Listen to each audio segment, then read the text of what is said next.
اللہ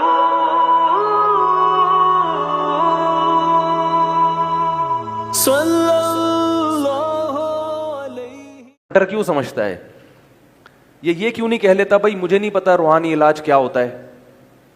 اس نے کون سا یہ علم حاصل کیا؟ اس نے کہاں بیٹھ کے چلے کاٹے ہیں؟ بھائی جو جن چڑیل اور بھوت کے لیے جو سیکھا جاتا ہے، جو سلیبس ہے، جو نصاب ہے، اس نے وہ تو پڑھا نہیں ہے. اس نے قبروں میں بیٹھ کے چلے کاٹے ہوتے، اس نے جناب یہ سلیبس پڑھا ہوتا، اس نے کسی شیخ و مرشد سے لیا ہوتا یہ علم کہ میں نے تم کو ہبہ کر دیا ہے، تم بھی اب جن بھوت اتار سکتے ہو، تم بھی بتا سکتے ہو کہ اس پہ کیا ہے. جب یہ چیزیں اس کو پتہ ہی نہیں ہے تو یہ ہر روحانی علاج والے کی مخالفت کر کے اس کی فیلڈ میں ٹانگ کیوں اڑاتا ہے؟ دیکھو بھائی، میں اگر ڈاکٹروں کی فیلڈ میں ٹانگ اڑاؤں تو لوگ کہیں گے تم نے کیا MBBS کیا ہوا ہے؟ ہوگا نا. اگر میں کوئی شخص جو عالم نہ ہو علماء کی فیلڈ میں ٹانگ اڑائے تو لوگ کہیں گے نا تم نے کہیں سے علم حاصل کیا ہے کیا؟ تمہیں کیا پتا کیا حلال کیا حرام؟ تو لوگ کہتے ہیں اس نے روحانی علاج کا کوئی سلیبس پڑھا نہیں ہے، کسی سے اس کا روحانی، یعنی روحانی سے میری مراد اصلاحی تعلق نہیں، یہ جو جن چڑیل بھوت اور آپ کا میاں بیوی میں جادو ہوا ہے کہ نہیں ہوا، ان چیزوں کے علوم اس نے حاصل کیے نہیں ہیں اور بیٹھ کے ہر ایک کی مخالفت کرتا ہے. بات آ رہی ہے سمجھ میں؟ یہ اشکال مجھ پہ بڑے بڑے پڑھے لکھے لوگ کر رہے ہیں. اشکال سمجھ میں آیا؟ جواب یاد رکھو، کسی علم کے صحیح ہونے کے لیے دلیل کی ضرورت ہوتی ہے، غلط ہونے کے لیے دلیل کی ضرورت نہیں ہوتی. روحانی علاج والوں کے ذمے ہیں کہ وہ دلائل سے ثابت کریں کہ یہ بھی کوئی علم ہے. اگر یہ علم ہوتا تو سب سے پہلے امریکہ کی یونیورسٹیوں میں پڑھایا جا رہا ہوتا. کسی یونیورسٹی میں آج تک یہ ڈرامے بازی والا علم قبول ہی نہیں کیا گیا. ان کا کہیں نہ سر ہے نہ پاؤں ہے. جو جتنا بڑا پھینکو ہوگا، جتنا جھوٹ پلوت بولے گا، وہ اس فیلڈ میں سب سے بڑا امام اور شیخ ہوگا. یہ مشاہدے پر مبنی ایک حقیقت ہے. آپ کہہ سکتے ہیں آپ نے کون سا سروے کیا؟ ہم نے ان لوگوں کا سروے کیا ہے جن کو علماء حجت مانتے ہیں. ان کو دیکھا کہ ان کا دماغ صحیح کام نہیں کر رہا. تو جس کمبخت کا دماغ ہی صحیح کام نہیں کر رہا ہو وہ کیسے لوگوں کا علاج کرے گا بھائی؟ اسے وہ چیز نظر آ رہی ہے جو ہے نہیں، تو یہ تو پاگل خانے میں داخل کرنے کے قابل ہے. اس قابل نہیں ہے کہ آپ اپنے میاں بیوی کی خاص باتیں اس کے سامنے رکھیں، اپنے راز فاش کر دیں اور بتائیں کہ آپ بتاؤ کہ کسی نے کچھ کیا ہے کہ نہیں کیا.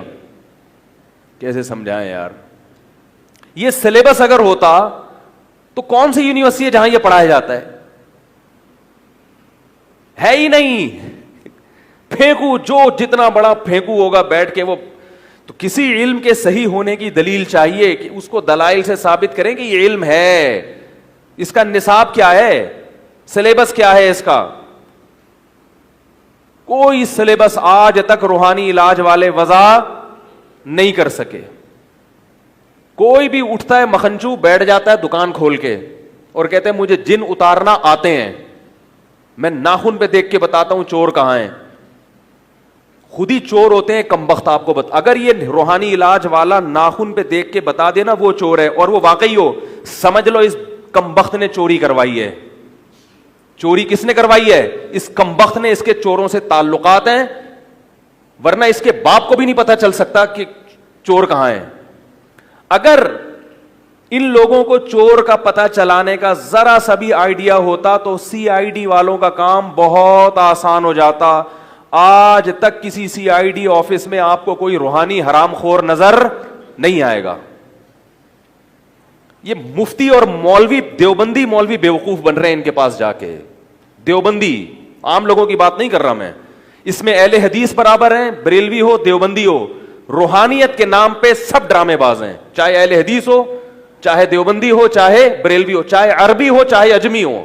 سعودی عرب کے عربوں کو بھی بیوقوف بنانا شروع کر دیا پاکستانیوں نے. وہ ان چیزوں سے دور تھے، وہاں نہ کوئی جن آتا تھا نہ چڑیل آتی تھی. جب سے یہ حرام خور، مجھے غصہ آتا ہے ان لوگوں پر، جب سے یہ حرام خور یہاں سے گئے نا سعودی عرب، مشینوں پہ دم کر کر کے پھوکے مار رہے ہیں. ان بیچاروں کو بھی انہوں نے کیا بنا دیا؟ بیوقوف بنا دیا.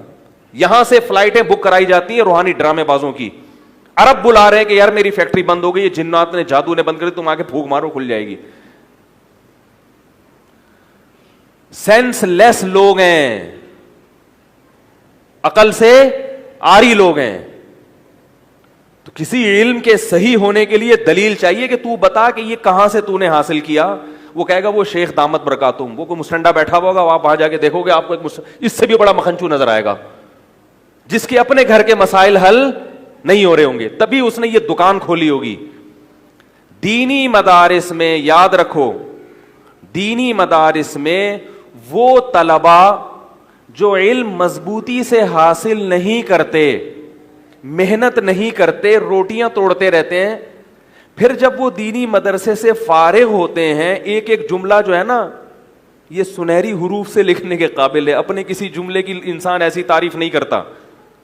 میں نے کبھی اپنی کسی بات پہ یہ نہیں کہا کہ میرا یہ جملہ سنہری حروف سے لکھنے کے قابل ہے, لیکن یہ جملہ لکھ لیں سنہری حروف سے, جو ابھی میں کی پورے ورڈنگ میری.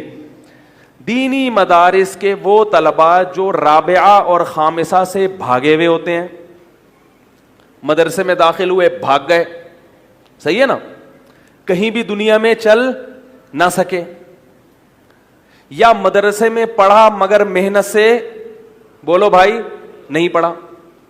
اب مدرسے کی صنعت کی پاکستان میں کوئی ویلیو ہے ہی نہیں. سرٹیفکیٹ مل گیا, ان کو پتا ہے اس سرٹیفکیٹ کی بنیاد پر کہیں بھی جاب تو مل نہیں سکتی, اور دین کے معاملے میں بھی آتا واتا کچھ بھی نہیں ہے. تو اب ان کو اپنا مستقبل تاریک نظر آتا ہے کہ ہم تو نہ ادھر کے رہے نہ ادھر کے رہے. لہذا چونکہ لیبل لگا ہوتا ہے مولوی کا, عالم کا, مفتی کا, کسی بھی لیبل لگ گیا نا, عنوان, لہذا وہ اس علم دین کو, اس ٹوپی پگڑی کو, اس عمل کو کیش کراتے ہیں روحانی علاج کے نام پہ. وہ دکان کھول کے بیٹھ جاتے ہیں تعویذ گنڈوں کی. سمجھ میں نہیں آ رہی میرا خیال ہے بات. وہ دکان کھول کے بیٹھ جاتے ہیں جن چڑیل بھوت بھگانے کی, اور کہتے ہیں ہمیں فلاں سے خلافت ملی ہے. وہ خلیفہ کبھی تو جاگتی ہوتا ہے, واقعی جا کے کوئی خلیفہ ان کا شیخ ہوتا ہے جس سے خلافت, اس شیخ سے 10 منٹ بیٹھ کے بات کرو, آدمی کے سر میں درد کہ یہ آدمی ہے پجامہ ہے, یہ اس کمبخت کو تو یہ کوئی سر نہ پاؤں, اور لوگ اس کو سمجھ رہے ہوتے ہیں معرفانہ کلام ہے, بہت ہی اونچا کلام ہے جو ہماری سمجھ میں نہیں آ رہا. جتنے روحانی علاج والے ہیں ان کی آپ یوٹیوب پہ تقریریں سن لو, کسی بات کا نہ سر ہوگا نہ کسی بات کا پیر ہوگا. جو جتنا بڑا پھینکو ہے, الحمد سے لے کے والناس تک آپ قرآن پڑھو, ایک بات بھی ایسی نہیں ہے جو آپ کی سمجھ میں نہ آئے. اتنا پیارا کلام ہے, یہ ہے روحانی کلام, اور یہ دعوے کرتے ہیں ہم کلام اللہ سے علاج کرتے ہیں. تو میں یہ عرض کر رہا ہوں کہ وہ طلباء جو دین کے نہ دنیا کے, وہ جن چڑیل بھوت اتارنے کی کیا کھول لیتے ہیں دکانیں, وہ جن چڑیل بھوت اتارنے کی دکان کھول.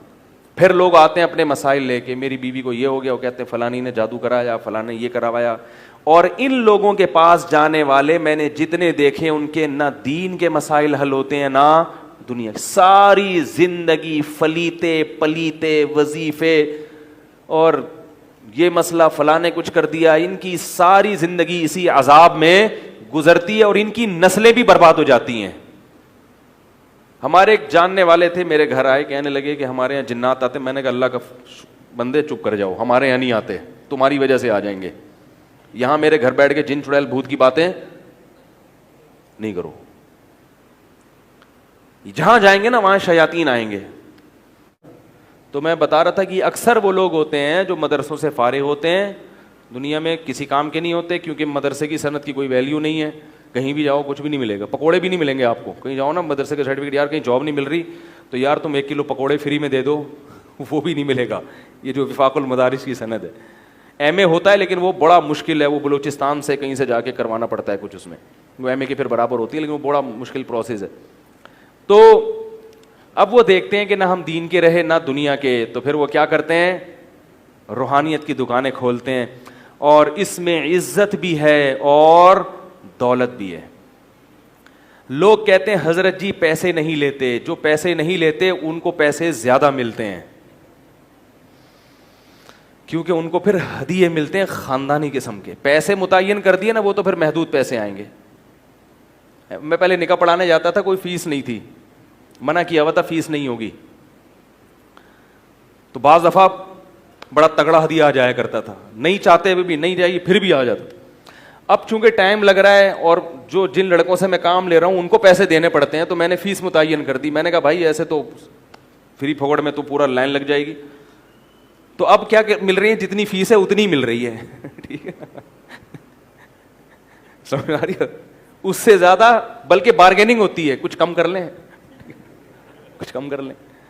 تو یہ جو روحانی والے پیسے نہیں لیتے نا, یہ بڑے ہوشیار ہوتے ہیں, ان کو پیسے زیادہ ملتے ہیں, ان کو پورے پورے بلینک چیک ملتے ہیں. حضرت آپ نے جن بھگا دیا ہمارے گھر سے پلیز, کیونکہ ان کو یہ ہوتا ہے کہ اگر دے دیے تو پھر دوبارہ جن نہیں آئے گا. روحانی علاج کا میں خلاف نہیں ہوں, لیکن روحانی علاج جو قرآن و سنت سے ثابت ہے, سورہ فاتحہ پڑھو, سورہ اخلاص پڑھو, دم کر دو. خود نہیں کر سکتے, مسجد کے کسی مولوی صاحب سے دم کرا لو. اور بعض بزرگوں کی کرامتیں ہوتی ہیں, میں مانتا ہوں. حضرت مفتی موسیٰ روحانی بازی رحمہ اللہ تعالی لاہور کے بہت بڑے بزرگ تھے, جس کو بھی تعویذ دیتے تھے نا فوراً ٹھیک ہو جاتا تھا وہ. تو وہ یہ معاذ اللہ وہ ایسے ان لوگوں کی فہرست میں نہیں تھے. تو یہ کرامت ہوتی ہے. بعض دفعہ اللہ اپنے کسی نیک بندے سے اتنا خوش ہوتا ہے, حدیث میں آتا ہے کہ اللہ کے بعض نیک بندے ایسے ہیں کہ وہ لو اقسم علی اللہ لابرہ, وہ اللہ پہ قسم اٹھا لیں تو اللہ اس قسم کو پورا کر دیتے ہیں. تو ایسے کچھ بزرگ ہیں جن کی کرامتیں ہیں کہ کسی کو بھی کچھ لکھ کے دے دیا کام بن گیا. ٹھیک ہے, ایک بزرگ تھے, سچا واقعہ ہے, ان کے پاس ایک شخص آیا کہ اولاد نہیں ہو رہی, اولاد نہیں, کوئی تعویذ دے دیں. انہوں نے کہا بھائی میں یہ تعویذ گنڈے ونڈے نہیں کرتا, مجھے نہیں ہوتا. انہوں نے کہا حضرت لکھ کے دے دیں, لکھ کے, وہ تھے اللہ والے, تو انہوں نے دے دیا, ہو گئی اولاد. تو ایک شخص آیا کہ آپ تو کہتے ہیں مجھے تعویذ گنڈے نہیں آتے اور اس کے اولاد نہیں ہو رہی تھی, آپ نے اس کو دیا اور اس نے لٹکایا اور ہو گئی. تو انہوں نے کہا میں نے اس کو یہ پرچے میں لکھ کے دیا, اللہ مجھے تو یہ تعویذ گنڈے آتے نہیں ہیں, نہ میرے پاس ٹائم ہے. ٹھیک ہے نا, تو اپنی رحمت سے اس کو اولاد دے دے, بیچارہ کب سے مانگ رہے ہیں. تو یہ ہوتا ہے. اور دعا کا اثر جو ہے ان پرچیوں سے زیادہ ہوتا ہے. لیکن عوام وہ تعویذوں پہ عقیدت زیادہ ہے. جیسے وہ آئے تھے نا, ان بزرگ سے اگر دعا کروا لیتا کہ حضرت گڑ گڑا کے دعا کریں تو بھی کام ہو جاتا. لیکن لوگوں کے دماغ میں یہ ہے کہ اللہ کو پرچی پہ جب تک لکھ کے نہیں دو گے بات سمجھ میں معاذ اللہ نہیں آئے گی. یہ ایک تصور ہے لوگوں. بھائی اللہ سے ڈائریکٹ کہہ دو, اللہ زکریا علیہ السلام کی اولاد نہیں ہو رہی تھی نا, کہیں بھی نہیں ملتا کہ پرچی لکھ کے لٹکا دی ہو. ساری زندگی اللہ سے دعا مانگتے رہے. سورہ مریم میں ہے کہ پھر اللہ نے ان کی دعا کو ذکر رحمت ربک عبدہ زکریا, سورت شروع ہی ایسے ہوئی ہے, تیرے رب کی وہ رحمت جو اس کے بندے زکریا پر ہوئی.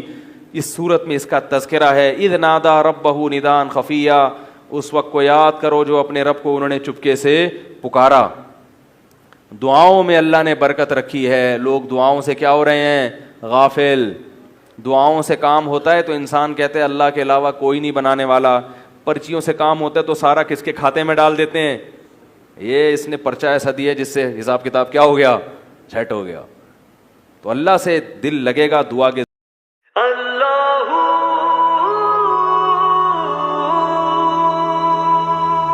صلی اللہ علیہ وسلم.